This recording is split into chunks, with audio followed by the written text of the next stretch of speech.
Okay, guys, listen up, please. Now, I'm very happy to say that the following players, we've done deals with your parent clubs to enable you to stay with us on loan again next season.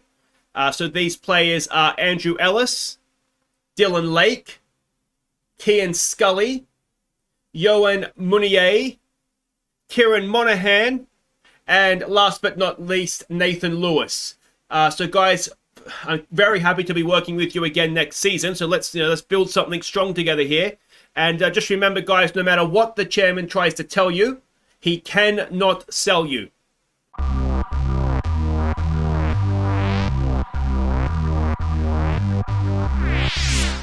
Hey guys, I'm Aussie and welcome to Season 11, Episode 14 here at H&W Welders on The Impossible Dream. And today, a slight change in schedule due to fixture rearrangements. It's going to be Coleraine first up in the final game of the league before the split. And then it is the quarterfinal of the Irish Cup against Larne. They are the really only main opposition that's left to us to face, with Linfield already out.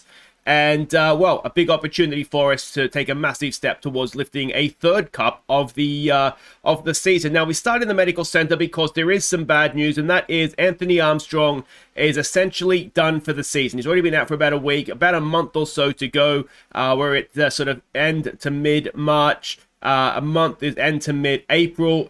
We know that Northern Ireland, we tend to finish earlier on in the year, which is basically season over for him. So that's a big loss. He's been playing extremely well for us. So yeah, we will miss him. And the other player who's had their season ended is Rory King. A similar sort of injury time frame, hamstring for him. He's not as important in terms of a first choice, first team player, but he is very effective for us. So it's just a less option that we have, which is not the end of the world, but obviously not ideal either. Now, the good news, as you heard there, is we have re-signed a number of our loanees for next season. So we'll sort of go down in positional order, but Nathan Lewis has re-signed, same terms as this season. So that's excellent. He's been a really solid central defender for us, and Northern Irish as well. So maybe long term, I'm hoping we might even be able to snap him up sort of on a more permanent basis. So he's back for next season. Also back for next season is Andrew Ellis, of course, on loan from Torino. He has been absolutely rock solid for us at left back, and so it was a bit of a no-brainer to extend his loan. Kieran Monahan, who has been sort of our backup right back, he has signed on for another season on loan from Charlton, $1,000 a week. Now, is he on is it the same for next season? Yeah. So that, again, a little bit of a no-brainer. If we were to sign a right back of this quality, we'd be paying a lot more than $1,000 a week for him. So, yeah, that's absolutely fine. Munier, we have signed for another season. I really, really like Munier. He just does a good job for us. He's got all the sort of the key attributes that you want in a midfielder. And, yeah, he's back for another season, and really happy with him. Dylan Lake, I said he's someone that we want to try and keep getting back as many times as we can, and he will be back for another season. So again, that is excellent news for us. He has been an absolute star this season. And the final one is Kian Scully. Again, he's done a really good job playing out wide right for us. So on loan from Southampton for at least another season. And yeah, like again, a little bit of a no-brainer. Maybe not the best in the Champions League, but I would like to try and get another right winger in. But it's nice to have him. I mean, imagine if we could get somebody in and he's our backup. That's the sort of strong situation we want to find ourselves in, isn't it? So those are the loanees that are definitely coming back. The ones we haven't done yet, Martin Mackay, I would like to get him back. We just haven't had the option yet to be able to extend it. So we'll try and do that. And that could be left wing sorted between him and Dylan Lake for next season. So he's one I would like to get back. And the two that aren't coming back, well, Fred Jacobs is not going to be coming back. We kind of signed, it was a little bit of a panic to try and get someone right wing in. And he's done okay when he played, but we can do better than him. And the other one at this point is Duncan McMenemy. They want more money for him to come back next season. I think they wanted us to pay his full wages, which is $5,000 a week. And I'm not completely convinced that he's someone we want back in for $5,000 a week. We might be able to do better, or even the same but cheaper. So I haven't completely written off getting him back yet, but as things stand right now, I don't think that we're going to get McMenemy back. So that is everything caught up that's happened off the field. That means we've got to catch you up on the field. The first game is in the league. It was against Crusaders. So let's go see how we did.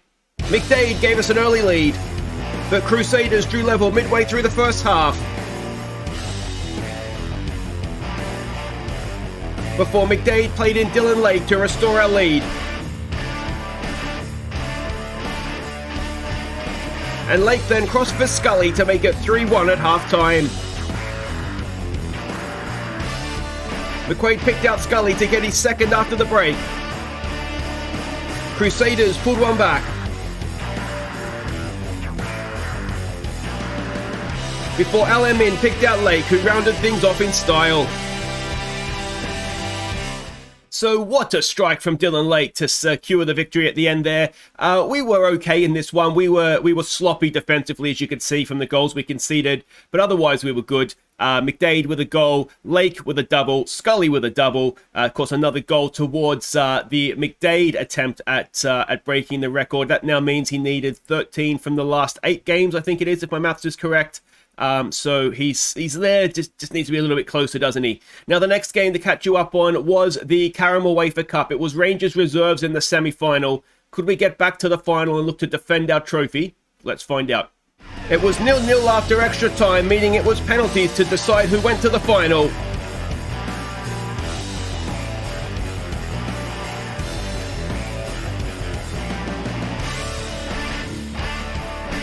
And it wasn't us. So a massive, massive disappointment, this one. It was a reasonably strong side we put out.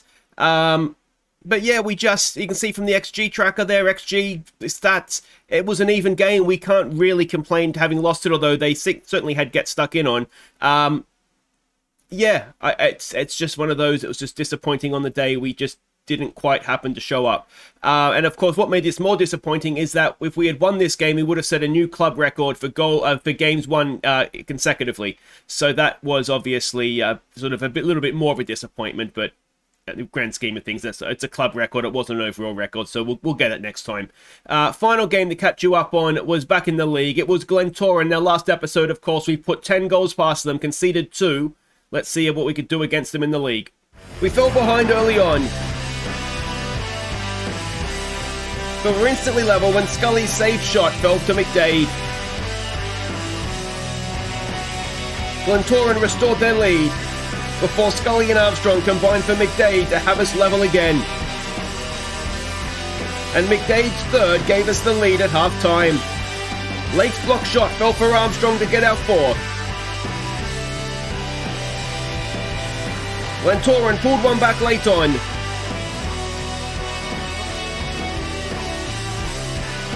Before Moutier picked out Lake to seal the points. So another game where we were sloppy defensively, but we did manage to get the result, which is good. You can see again, XG tracker stats, we were very much the better team. They all may be a little bit lucky to score 3 from 5 shots on goal, 4 on target. Zayanetti didn't have a great game, as that would suggest, but generally speaking, it was good. McDade with a hat-trick. And that now means he has 30. We'll go to the other thing. It's a bit easier to see. He has 33 from 26. He, of course, needs to get to 42 goals to break the record. And so that means he needs 9 goals from his final. We have 7 games remaining. So 9 from 7. That seems very doable for Aaron McDade, doesn't it? But, of course, we're going to have games against Linfield and Larne in there in the split. So he'll want to try and pad the stats elsewhere, but he's closing in on this record. Let's hope he can get it. Now let's have a look and see what that all means, of course, for the competitions. And we can see we are now 4 points clear of Larne, and we are now, 9 points clear of Linfield, and that is with the same amount of games played. Linfield are just about done. It's between us and Larne, and it's going to come down to the split, isn't it? It is, are we just slowly but surely breaking away from the pack? So it's Coleraine first up today. They are going to be in the split, battling for a European place themselves. Let's go see what we're doing here against them. We're expecting a 5-3-2, and this is the team that we're sending out. Zayanetti in goal, Ellis, Simpson, Martin, and Hill as the back four. McQuaid and Mounier in midfield. It's Scully, Napoleon coming in for the injured Armstrong and Lake. McDade, of course, goes up top. Needs 9 goals. Let's see if we can get a few of them here. Okay, so we can see the team sheets here. Melvin Lambert, who of course we had for a season or two, didn't we? So he's up front for them. No other names there that I recognize. No, we didn't have Morrow, did we? I tried to sign him a couple of times, I think, and he rejected us. Just go out there, relax, boys. The result will come. We'll point our finger, say we have faith in them, and hope that McDade puts on a show for us. And here we go, away to Coleraine. There's no such thing as an easy game, is there, away in Northern Ireland? But of course, if we play well, as we've shown before many, many times, we can beat anybody by anything, anywhere. But we need to play well. There's a good ball for Lake, and that's a start, isn't it? Look at that. 3 minutes gone, and Dylan Lake with a 17th of the season for him. And, well, that is all a little bit special, isn't it? Thank you for everybody who did nominate their Player of the Year nominations so far. If you haven't done so, let me know. Comments, let me know. Discord, wherever you want to do it. Who you think has been our best player or your favourite player this season. I suspect there may have been a couple of players involved in that goal that would feature in the list. And you know what I haven't done is fix the marking for their wingbacks. 1 second here. Okay, so that is done. Just in case if you are new to the channel, basically I have our wide players tracking fullbacks when they get forward. So if there's wingbacks, it just kind of messes that up. So I've just got to fix it. Otherwise, we end up with wingers marking centre backs and midfielders, and it just all gets a little bit messy. But here we go. Another opportunity. 18 minutes gone. There's a ball for Lake. Pull it back. Oh, Lake goes off the post. McDade. It's bouncing around. McDade can't quite get the block shot in. And that will end the highlight. We'll keep giving them some praise here. And Linfield's taken the lead there. Was it against Ballymena, I think it was? Come on, let's get this second goal before the break. We've got a free kick. Look at Napoleon chasing after it. We've seen him score many a goal from this position. Napoleon, oh, I thought he'd done that again. It really is a good luxury position to be in, isn't it? To have Armstrong go out injured and then just have Napoleon come straight in and take over that role. Oh, there's a cracking ball, and Dylan Lake. It was put on his toe by Napoleon. Lake has a second, and it is 2-0 before half-time. But what about this ball from Napoleon? It could not be any more perfectly placed. Goalkeeper, maybe slight hesitation, but it landed on Lake's foot, didn't it? Just out of the reach, bending away from the goalkeeper as well. Lake is onside. Martin is not, but he did kind of pull out of it, didn't he? So probably okay. And, oh, hit praise there. Martin with a free kick to Hill. We need to get McDade on the score sheet now, boys. Come on. You've got 2 Lake. Don't be greedy. Can he get across in? McDade is lurking. He can get across in. Oh, McDade. Oh, he's gone down for a penalty. And it's Lake taking it for the hat-trick. He's got his hat-trick, but, of course, ideally that would have been McDade taking that. But a first hat-trick for Dylan Lake. We're not going to deny him that. But, yeah, McDade ideally would have taken that. But it's a good penalty by Dylan Lake, isn't it? Wonderful first half performance from him. And now we need McDade to do something similar in the second half. Now, we haven't seen a score come through involving Larne, so can we therefore assume that they are at 0-0 and potentially dropping points here? In a way, it would be a shame if the title race just kind of petered out and we ran away with it, because it's been so close all season. But you get the feeling, you know, we're out of Europe now. We've only got the 1 cup left. We're kind of, I think, we're able to field our strongest team, and we're hitting our stride at the right time here, I think. So it may well happen. Larne, I believe, actually, I meant to check this before I started recording. I believe Larne is still going in Europe, because we had a game rearranged, the cup game, which is the reason why we're showing this one against Coleraine and not the Rangers reserves game. Rearranged for a game against, here's a go, McDade's in, McDade tucks it away, and now he needs 8. A 35th goal of the season, a 34th in the league, and it's 4-0. Yeah, we had that cup game rearranged because Larne had a game against Mönchengladbach. So I'm assuming that's in the Conference League. I could be wrong, obviously. But I'm fairly sure they would have qualified for that, wouldn't they? So it wouldn't be the Europa League yet. And they're still going. So they're obviously having a really good season in Europe, which is a shame financially, because it means they're going to have some money to spend. Though obviously not as much as we're going to have for making the group stage of the Champions League. But it will be good for Scully's in. And Scully, oh, did McDade get a touch? Stick a boot out, mate. It's 5-0. It will be good for, of course, the domestic coefficients. I've been meaning to check this for a little while. If I think after this game we'll do it. We wouldn't have scored too many coefficient points this season, having obviously got into the Champions League. It's great, financially anyway, but we didn't do much when we got there. So our coefficient points total will have taken a hit this past season. But hopefully, if Larne is still going, they're going to pick up that slack. And the Northern Irish coefficient will be none the worse for it. But we're wrapping it down here. Can we get a second goal for McDade? Ball in. It's into a good area. Is it a penalty? No, it's not. McQuaid picks it up. 30 seconds to play. Munier in a wide area. Back there for Martin. We don't really want our centre-back on the ball there. Ellis wins it back, though, to Napoleon. Can Napoleon? No, he can't. And Melvin Lambert is in here. Is he going to come back and haunt us? Score against his former team. He's out in a very wide angle. And that is across the face a goal, and that should be that. 5-0 away to Coleraine. 1 goal only for McDade. He needs 8 from 6 now. No, 8 from 6, isn't it? Or is it 9 from 5? I've got to work out my maths, don't I? But either way, he's closing in, but he is running out of games.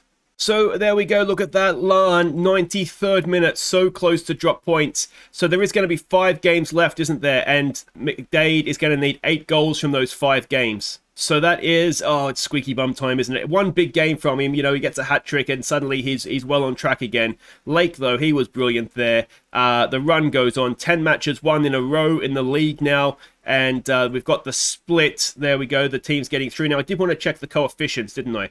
Okay, so here we are here. So we had 21 coefficient points last year with our run to the semi-final. Only 6 points this season. Now, we're still going to go up because we were only defending 2.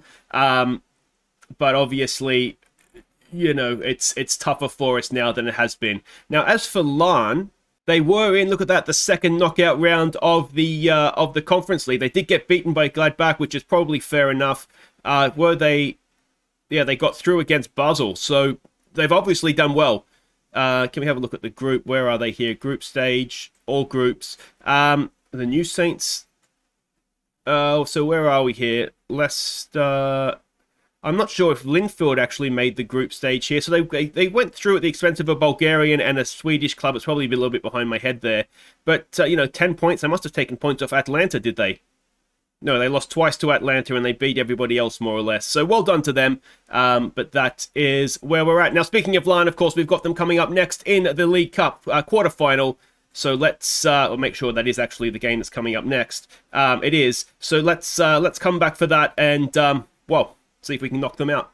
Okay, welcome back. It is time for the quarterfinals of the Irish Cup. We are playing Larne. You can see we are the favourites, though betting is maybe a little bit more even than we'd like it. But let's go and have a look and see what we're doing here. Oh, that's going to be a tasty game, isn't it? Celtic and Rangers reserves in the Caramel UEFA Cup final. But we're expecting a 4-2-3-1 formation from them. And this is a team we're sending out. There's a couple of changes from the last game. So Zayanetti in goal. Barr has to come in and play left back. Not ideal. He is very decent. You can see he's young. There's a lot of potential there. The reason he's had to come in, though, is because Ellis picked up a yellow card last game, and that rules him out of this one with a suspension. Simpson and Lewis, who was suspended for the last game, he comes back in, and it's Hill to make up the rest of the back four. McQuaid and Mounier in midfield. It's Scully, it's Napoleon, and it's Lake. It's Turpie going up top in the cup. Let's hope he can bang in a few goals here for us and take us into the semi-finals.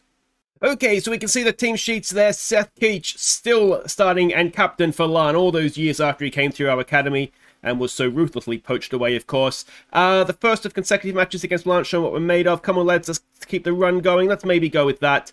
Let's point our fingers and, this is... Oh, no, I lost it. Come on, boys. All right, and here we go. Now, given, of course, I didn't show you, did I? It's Bainbridge Town of the second division in the semi-finals for the winners of this one. This is essentially for a place in that final, so... yeah, it's a very, very big game indeed. But we'll see how we get on here. Not ideal, obviously, having Barr at left back, but he is obviously... he's very hot and cold. You'll have games where he look, even in moments in games where he looks brilliant, and then there's other times where he does look a little bit suspect. So hopefully we won't see the suspect Barr today. We'll just see the good Barr. That's not a good pass, is it? It's picked out there. It's over to Scott. Can we get a block in? It's not a great shot. It's a terrible shot, as a matter of fact. And Zayanetti gets away with this loose moment there. We've got the goal kick, though. We're coming straight back. Lewis. What can he do? Comes forward. Out there for Hill. Hill forward for Napoleon. Scully. Scully for Napoleon. It's a nice ball for him to run onto. Can he pull the ball back? We've got players getting forward. Scully. It's Mounier. Mounier. Second attempt off the post. Turpie puts it away. And it's a 12th goal of the season for Gary Turpie. And it's 1-0 to the Welders early in the match here, which is excellent. A nice start away from home as well, which obviously makes it a little bit more difficult for us. But we know if we play well, then there's not many teams. There's no teams in Northern Ireland that can get anywhere near us. Mounier, quite unlucky there, wasn't he? Inside of the post, but it bounced back perfectly for Gary Turpie. Goalkeeper out of the way, and he could barely miss, could he? Excellent stuff. And we've come straight back. Not so excellent stuff. Can we go and get them for a 1-2, I wonder? Napoleon putting some pressure on. Can he stick a foot in there? No, not quite. Here they come. Barr. And that is a horrid shot. A panic shot from a panic team, I'd say. And we go on. Let's give them some praise. What do we got? 20-odd minutes gone here. There's not much happened, really, apart from 2 wild shots from them and a goal from us. We've got some more defending to do here. Hill heads it away. Can Scully? No, Turpie will get onto that. Let's see what he can do. He's build-up play. There is still a little bit of work to do there, but let's remember, he's only 16. The fact he's got 12 goals this season is brilliant. Scully's done well. You wonder if he could have pulled that back instead of going for goal himself, but either way, it's promising signs that we have a big attacking threat in this game. But then again, I suppose we kind of knew that, didn't we? Picked up there by Simpson. Forward, not the best pass. McQuaid kind of waiting for it rather than attacking it, but Simpson's picked it up again. McQuaid, there's a pass wide for Scully. Back to McQuaid. McQuaid running the show for us in there. Napoleon, oh, he's passed too late. Couldn't quite find its target. Scully! So close, but me has it. Ball forward. Highlight continues, does it? Lewis to McQuaid. There we go, wide again for Scully. We're having a little bit of luck out wide there, aren't we? Munier again, his shot is blocked. It's Lake, it's Napoleon, and it's a nice little goal. The block shot fell for us nicely, and then we picked them apart with precision. And Napoleon, who doesn't always get the most goals, certainly from open play, he tends to either hit in free kicks or just whack them in from outside the area. A sort of finish like this isn't necessarily what we expect, but it's some nice play. Good off-the-ball movement as well. And Napoleon on hand to make it 2-0 midway through. Would you say maybe even a little bit more than midway through this first half? Napoleon now over a free kick. It's decent again. It's Lewis. Oh, it's disallowed. Was it offside or was it a push? Offside. And yeah, he is. He's gone a little bit early there, hasn't he? It's a shame. 3-0 at halftime would just about have been that, and then we could maybe have looked to rest a few players. There is an international break coming up after this game, so that's why we could field some of these players 2 games in a row, that they're going to have a break. So that's not a problem. So let's actually no, let's point our fingers. We want to say don't get complacent, obviously, and then we'll pump our fists. The same old team talk that just seems to work for this team, doesn't it? And we will get back out there. I wouldn't mind giving some players on the bench some game time. McKay, who I do want to keep, as I said at the start of the episode, I do want to keep him next season, so we'll try and get him some game time where we can. Other than that, I mean, no one's really particularly tired either. So we're in a nice situation there. Barr gets forward. Can he whip across in? He goes back to McQuaid. Back to Barr. McQuaid with the ball to the back post. Scully's there. Scully whacks it in on the volley early in the second half. A 14th for him. A 3rd for us. And that should be semi-final done, shouldn't it, really? Barr and McQuaid just waiting for the right moment to get the cross in. Eventually, McQuaid found the space. What a ball it is as well. And Scully made absolutely no mistake for that, did he? And we don't have to worry about offside because it wasn't given. We could give Picasso some game time as well, actually. He has struggled a little bit to settle in, if I'm honest. Which is fine for this season. Lake heads it in for another goal. 20 goals he has now this season for this episode. And we have 4 in this game as well. And early in the second half, we've exploded 2 goals in about 3 minutes. Nice work from Scully. And Dylan Lake at the back post. He's the new Fisher, isn't he? Great cross. Good leap. Nice header. 4-0. Yeah, I think Picasso, sorry. He just needs to be settled in for next season. He is obviously, he's joined a new country, or living in a new country. He's going to learn the language, all those sorts of things. So is that Dal Fitzpatrick we used to have? I wonder. Was it Ray Fitzpatrick, wasn't it? He's got another cross in there, and it is... no, it's Patrick Fitzpatrick. That's a name, isn't it? Unfortunately for us, we've lost the clean sheet there, though. And... yeah, that is a shame. Lewis blocked the first cross. Second cross, we couldn't do much about. Cannon just pulled off the defender, so to speak. And, yeah, decent finish. Let's tell him to focus. Turpie's got his goal. I wonder if we do bring Picasso on up top. Where are you there? Give him a little bit of game time. Let's get Lake off for McKay as well. And then I think we can pretty much just leave it from there. We've got work to do here. Defending a free kick. That's just over the bar. We need to be a little bit careful here, boys. You don't want to get back to 4-2 just in case. And, well, the game has settled down somewhat now, hasn't it? Which is excellent to see. Game was won, it was won really early in the second half with those, look at that, 2 goals in 2 minutes. Turpie, Napoleon, Scully and Lake. They get the job done for us. We're into the semi-finals of the Cup. We've cruised past Larne there, haven't we? So Welders win the Irish Cup quarter-final. We turn dominance into victory. We've got a little bit of money in the bank, and it's Bainbridge Town in the semi-final. Now, they are top of the championship, but we're top of the Premiership. We should be able to do that. And Glenavon Crusaders is the other semi-final, and given that... well, we've smashed them both this season already, haven't we? We would be overwhelming favourites to go on now and lift this cup again. What do we say? Yeah, well done, Scully. It was a great finish from him on the volley, wasn't it, in that early second half? But guys, that'll do it for today. If you have enjoyed that, do make sure you hit thumbs up. Don't forget to subscribe if you're new. And we'll be back next time. It will be, well, we'll be playing Larne away from home in the league, and then we'll have that semi-final to see if we can go and, book our place in the final. You'd imagine we would be able to. But, well, we don't take it for granted, do we? Take care.